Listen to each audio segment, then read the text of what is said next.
పక్షులు ఒక ప్రాంతం నుండి మరో ప్రాంతానికి ఎలా వలసపోతాయి?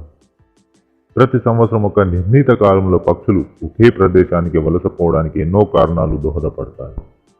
భూమిపై ఉండే నదులు, సముద్ర తీరాలు, పర్వత శ్రేణుల లాంటి భౌగోళిక పరిసరాలను అవి గుర్తుపట్టుకోగలవు. సముద్రాలను దాటి వలసపోయే ముందు పక్షులు సముద్ర తీరంలో ఒక నిర్ణీత ప్రాంతంలో భూమి కూడతాయి. తర్వాత వాటి దృష్టి వ్యవస్థ ఆధారంగా సముద్రాలను దాటుతాయి. వాటి తలలో మ్యాగ్నెటైట్ అనే సూక్ష్మ కణాలు అయస్కాంత సూచికలుగా పనిచేయడంతో ఆ ప్రభావం వల్ల భూ అయస్కాంత క్షేత్రాన్ని పసిగడుతూ దానికి అనుగుణంగా దృష్టి వ్యవస్థను అనుసంధానించుకొని ముందుకు సాగుతాయి.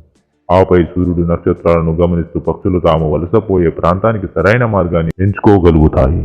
Thank you for watching this video. For more videos please like, subscribe, share.